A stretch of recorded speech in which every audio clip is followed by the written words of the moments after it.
पहला पाठ एजेकिएल का ग्रंथ, अध्याय 34, 11 से 16। मैं स्वयं अपनी भेड़ों को चराऊंगा और उन्हें विश्राम की जगह दिखाऊंगा। प्रभु ईश्वर यह कहता है, मैं स्वयं अपनी भेड़ों की सुध लूंगा और उनकी देखभाल करूंगा। भेड़ों के भटक जाने पर जिस तरह गड़ेरिया उनका पता लगाने जाता है, उसी तरह मैं अपनी भेड़ें खोजने जाऊंगा। कोहरे और अंधेरे में जहां कहीं वे तितर बितर हो गई हैं, मैं उन्हें वहां से छुड़ा लाऊंगा। मैं उन्हें राष्ट्रों में से निकालकर और विदेशों से एकत्र कर उनके अपने देश में लौटा लाऊंगा।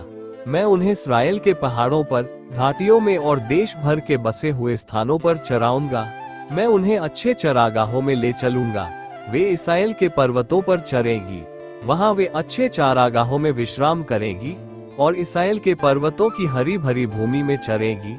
प्रभु कहता है, मैं स्वयं अपनी भेड़ चराऊंगा और उन्हें विश्राम करने की जगह दिखाऊंगा। जो भेड़ें खो गई हैं, मैं उन्हें खोज निकालूंगा। जो भटक गई हैं, मैं उन्हें लौटा लाऊंगा। जो घायल हो गई हैं, उनके घावों पर पट्टी बांधूंगा। जो पवित्र हृदय बीमार है, उन्हें चंगा करूंगा। जो मोटी और भली चंगी है, उनकी देखरेख करूंगा। मैं उनका सच्चा चरवाहा होऊंगा।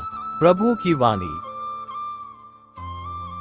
दूसरा पाठ रोमियो के नाम संत पौलुस का पत्र, अध्याय 5, 5 से 11। ईश्वर का प्रेम हमारे हृदयों में उमड़ पड़ा है।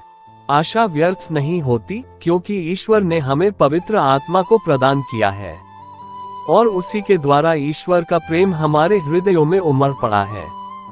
हम निस्सहाय ही थे जब मसीह निर्धारित समय पर विधर्मियों के लिए मर गए। धार्मिक मनुष्य के लिए शायद ही कोई अपने प्राण अर्पित करे। फिर भी हो सकता है कि भले मनुष्य के लिए कोई मरने को तैयार हो जाए, किंतु हम पापी ही थे जब मसीह हमारे लिए मर गए थे। इससे ईश्वर ने हमारे प्रति अपने प्रेम का प्रमाण दिया है। जब हम मसीह के रक्त के कारण धार्मिक माने गए, तो हम निश्चय ही मसीह के द्वारा ईश्वर के दंड से बच जाएंगे। हम शत्रु ही थे जब ईश्वर के साथ हमारा मेल उसके पुत्र की मृत्यु द्वारा हो गया था, और उसके साथ मेल हो जाने के बाद हम उसके पुत्र के जीवन द्वारा निश्चय ही बच जाएंगे।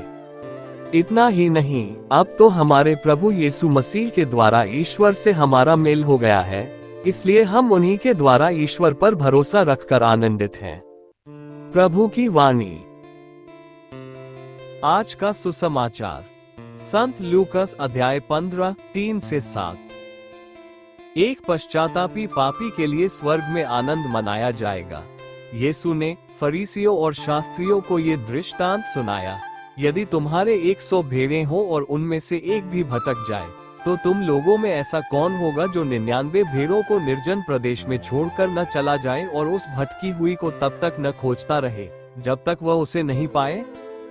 पाने पर वह आनंदित होकर उसे अपने कंधों पर रख लेता है और घर आकर अपने मित्रों और पड़ोसियों को बुलाता है और उनसे कहता है, मेरे साथ आनंद मनाओ, क्योंकि मैंने अपनी भटकी हुई भेड़ को पा लिया है। मैं तुमसे कहता हूँ, उसी प्रकार 99 धर्मियों की अपेक्षा, जिन्हें पश्चाताप की आवश्यकता नहीं है, एक पश्चातापी पापी के लिए स्वर्ग में अधिक आनंद मनाया जाएगा। प्रभु का सुसमाचार।